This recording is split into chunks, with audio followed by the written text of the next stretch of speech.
Hi, Tim here. I'm going to talk about modes today, and I may talk about them a little bit differently than you've heard before. Maybe not, but this is the way I think about modes, how I learn them, and how I find that I can make best use of them.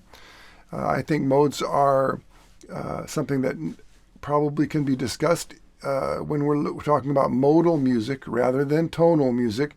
I don't think modes are that important for 1-4-5 or 2-5-1 or any of that kind of regular standard chord progression music, except for when a song which is mostly diatonic has some outliers, some non-diatonic chords that you want to know how to approach them. Modes can be handy, particularly the modes of melodic minor and sometimes harmonic minor.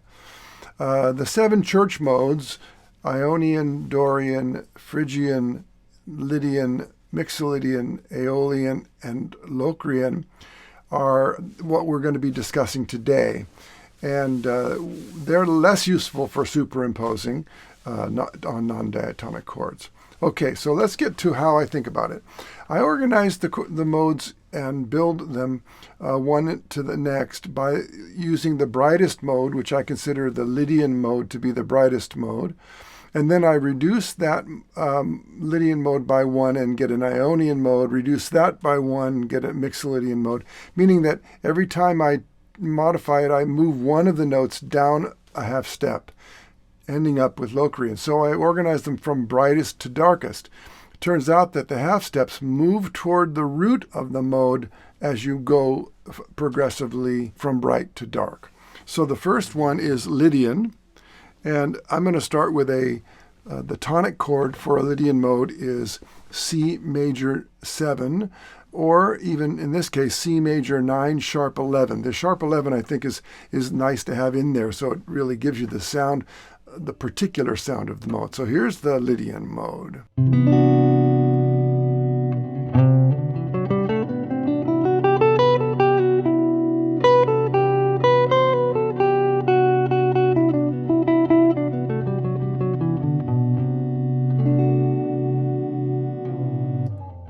Okay, spelled 1, 2, 3, sharp 4, 5, 6, and 7.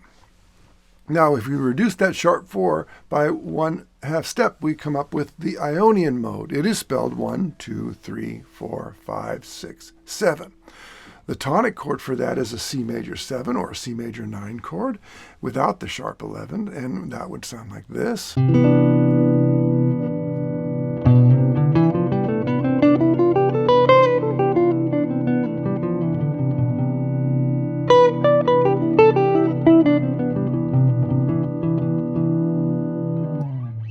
Okay, next we'll take the 7th degree of that one and move it down by a half step, and we come up with the Mixolydian mode. The tonic chord for that is C9. The mode is spelled 1, 2, 3, 4, 5, 6, flat 7, and 8.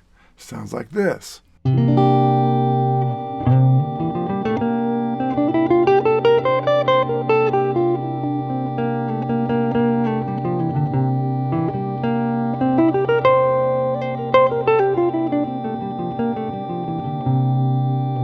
At this point, I should say that you don't have to start on a C to make it sound like the mode. It's the combination of this selection of notes and as they relate to the tonic chord.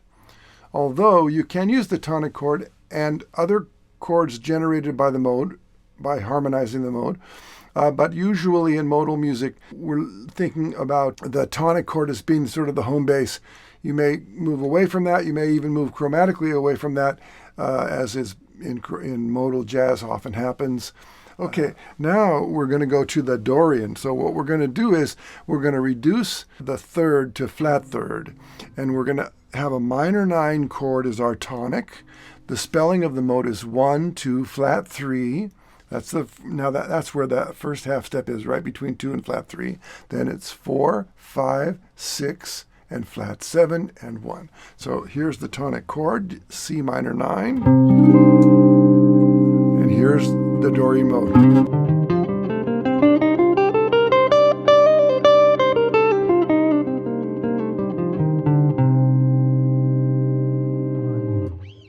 Again, we can use all the arpeggios from that tonality as well. So we can use any arpeggio that we can find inside of the Dorian mode. I'll give you an example of what that sounds like.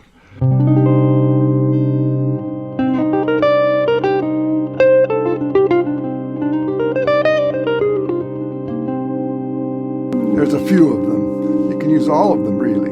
Okay, so then we go from Dorian, we flat the 6, and we have Aeolian. So that spelling for Aeolian is 1, 2, flat 3, 4, 5, flat 6, and flat 7. The tonic chord is still a C minor 9, but the 6th is flatted. So here's that sound.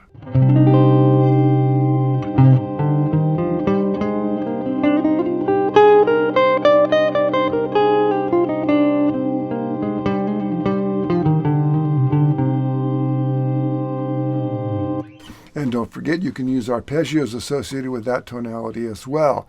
So you don't have to just go up and down a scale. I'm going up and down now to demonstrate it, but again, we want to be able to create melody using all the devices that we would use at any time. Only the palette is just that particular modal sound, with some chromaticism, by the way. Okay, next is the Phrygian. Now the half step has moved all the way down between 1 and flat 2.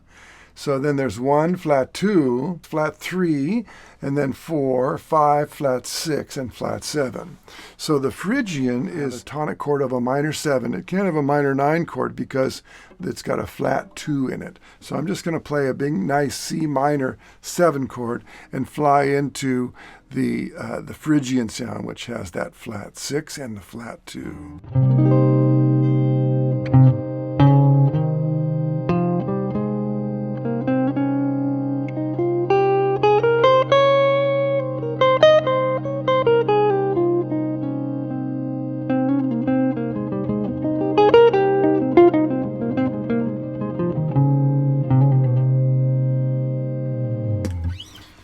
Okay, you hear that kind of maybe Spanishy sound or Moorish sound. The modes tend to have cultural things associated with them, and those sometimes are apt and sometimes may not be. You have to choose what you think it sounds like. But most important is that you actually understand the sound of the mode. Knowing the fingerings is helpful, but not understanding the sound of the mode is a problem. So you want to learn the sound of the mode. Learn how to sing these things.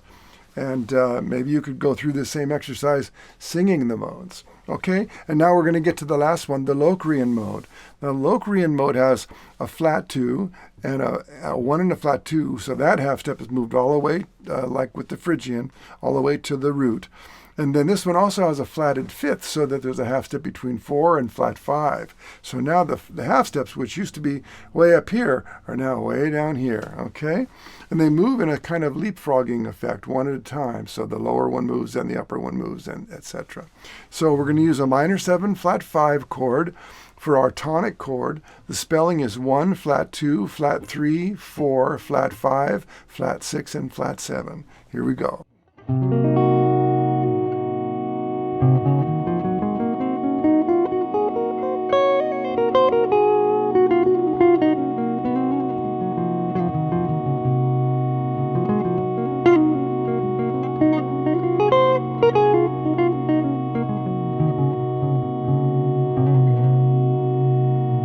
Now, I'll leave you with this thought. You want to learn how to do that in many places on the instrument. And you should realize that although we didn't use the parent major scale as a reference point, we still use fingerings that should be familiar if you've learned your major scale fingerings. It's kind of a double-edged sword. If you learn your major scale fingerings, you will be able to play fingerings that will yield the modal sounds.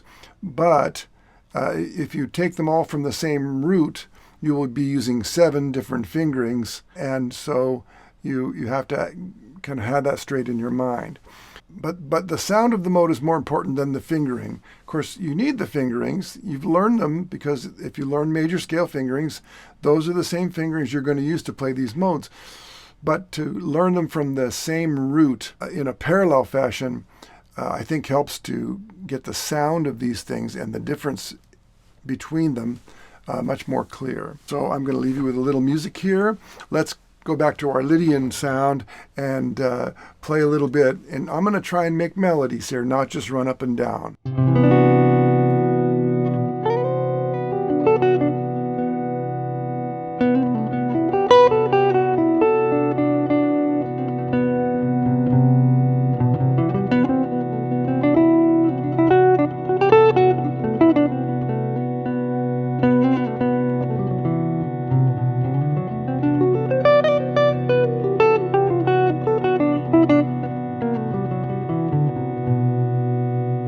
And if you want to have a more in-depth look at this subject, please consider visiting and signing up for timsguitarworkshop.com. I've got about a 35-minute expose on modes using the same principles, just different examples, and it'll all be written out for you, and you can dig in deeper if you're interested. All right, hope to see you over there.